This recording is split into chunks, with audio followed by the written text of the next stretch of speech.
পশ্চিম তীরে ভূমি নিবন্ধন সংক্রান্ত নতুন নিয়মে ইসরায়েলি ইহুদিদের জমি কেনা সহজ হচ্ছে। এই সিদ্ধান্তের কারণে ফিলিস্তিনিরা কার্যত সংযুক্তির আশঙ্কায় আছে। হেব্রনের পুরনো শহর ও ইব্রাহিমী মসজিদের নিয়ন্ত্রণ ইসরায়েলের হাতে চলে এসেছে, যা 1967 সালের পরের সবচেয়ে গুরুতর পদক্ষেপ বলে স্থানীয়রা মনে করছেন।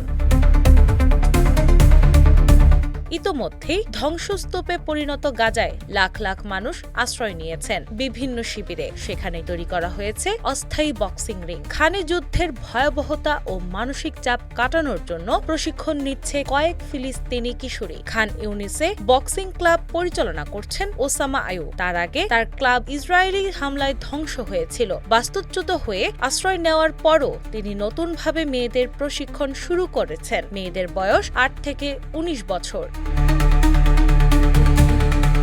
ওসামা সপ্তাহে 3 দিন প্রশিক্ষণ দেন এবং কোনো পারিশ্রমিক নেন না। ধ্বংসস্তূপ ও সীমিত সরঞ্জামের মধ্যেও তিনি রিং তৈরি করেছেন। তার ভাষ্য, যুদ্ধ, বোমাবর্ষণ ও প্রিয়জন হারানোর শোক মেয়েদের মনে গভীর ক্ষত তৈরি করেছে। বক্সিং তাদের জন্য আবেগ প্রকাশ ও মানসিক চাপ কমানোর এক মাধ্যম। স্থানীয়রা বলছেন, নিরাপত্তার অভাবে কঠিন হলেও মেয়েরা উচ্ছ্বাস নিয়ে প্রশিক্ষণ নিচ্ছে। আন্তর্জাতিক সম্প্রদায়ের সহায়তা কামনা করছেন ওসামা।